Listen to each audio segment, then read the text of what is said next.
name is Miranda, and today I am here to review episode 3 of Élite.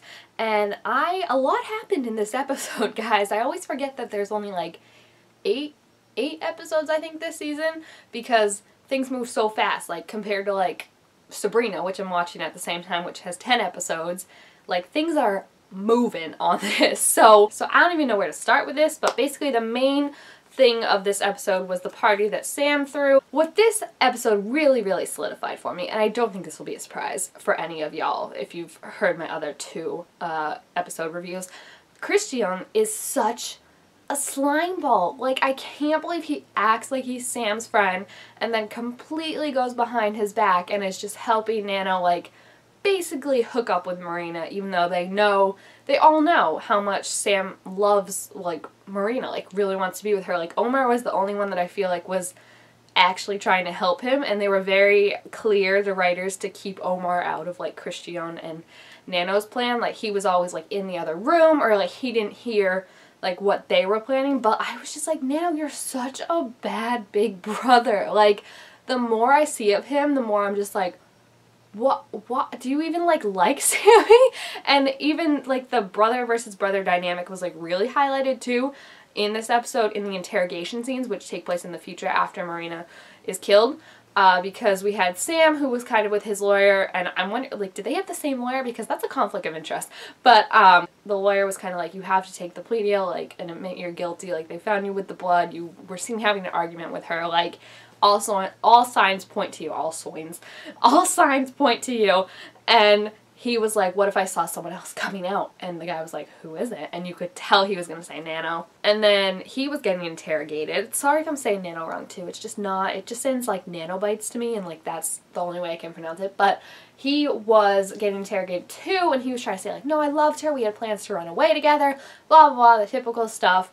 And he was like, but there was one person that would have been absolutely mad about it. And the lady was like, are you suggesting your brother your young little brother, who you should be protecting? She didn't say all that, but like that's how I read it, is the killer. And he was like, well. And I was just like, really? Like, you're gonna throw your brother under the bus? Because I truly don't, like, there is no way he thinks that Sam really killed Marina. He wouldn't drink the punch because it had too much sugar in it. Like, there's no way I feel like he actually believes he killed him, so he's just, I feel like, throwing his brother under the bus, and like, that's terrible. Like, I feel like Sam potentially, like, really thought, like, he's probably also pissed at Nano, don't get me wrong, but like, also maybe thought something happened, because like, he doesn't recognize his brother anymore. He's getting into these fights, he's bringing violence into the house with people looking for money, so like, I could see where Sam like actually thought something happened, but no way Nano did. I thought actually he was gonna say Guzman, because I thought like maybe every episode up until we get the reveal will be like focusing on a different suspect. So like, this one could have been like Nano, and then like next week would have focused on like Guzman, or next episode, I don't know why I said next week, next episode would have focused on Guzman or something. But when he said Sam, I was just like, oh, so this is how we're playing it. Like, that's not good.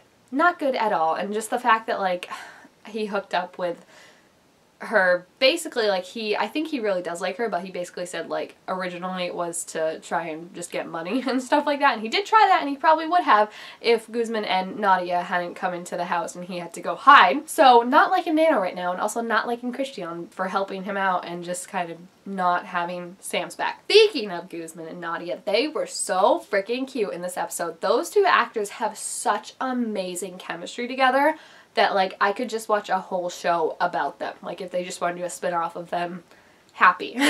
I love how she bosses him around, like when he came into the shop and he was like, I need to get to this party, and she was like, you know what, just like go across, I get off in half an hour, go across the tea shop and calm down, and if you're calm then I'll take you. And he's like, you're coming with me? She's like, I have an invite, you're coming with me if they let you in. And oh my gosh, it was just so adorable, guys. All their scenes, except for the last scene, obviously, when Lou was like, by the way, he's just using you.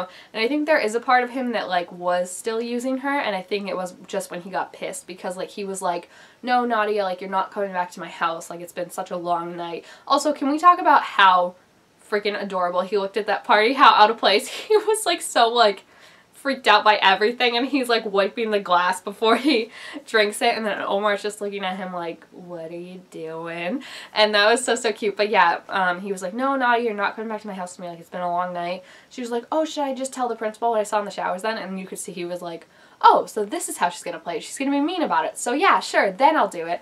But afterwards he was like, I can't do this, like you're not like making conscious decisions because your ability's been taken away. So that was really, really, like, the pool scene when she like thanked him and he was like, oh, don't worry about it, like that was so cute. They were just smiling like the whole entire time. And then did you see when he friggin' like dove into the lane afterwards and almost hit a person because there was someone already in that lane? I was like, Guzman, that is like #1 rule. You don't go in a lane where someone already is.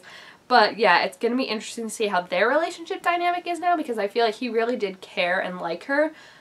He even said, like, I didn't do anything with you in the pool, not because I didn't want to, but because it wasn't right. So, like, he admitted to liking her. And I just think he liked that she kind of looked at him as, like, an actual person. He wasn't, like, a means to a better end, you know? Like, I think everyone kind of looks at him like this status thing, except for maybe On There. And even On There, though, used him to, like, get his grounding lifted. Yeah, that's the word. And I think he likes that, like, she doesn't really want anything from him. In fact, she wants, like, absolutely nothing to do with him or from him. So I feel like he's really, like, resentful. He's gonna be pissed at Lou, I feel like, probably, for, like, taking that away, because you could see he was like, I'm a good guy, remember? And she was like, oh yeah, because you, like, didn't do anything, like, I should be thanking you for that. So I feel like he's gonna be really upset that kind of he lost that respect, I guess, from Nadia, right? Like, that's the word. So that'll be interesting to see how their dynamic changes, because they're just so cute together, guys. And then speaking of so cute together, Omar and On There was so adorable in this episode, but also so heartbreaking, because you can see On There is, like, really struggling with who he is and kind of branching out on his own.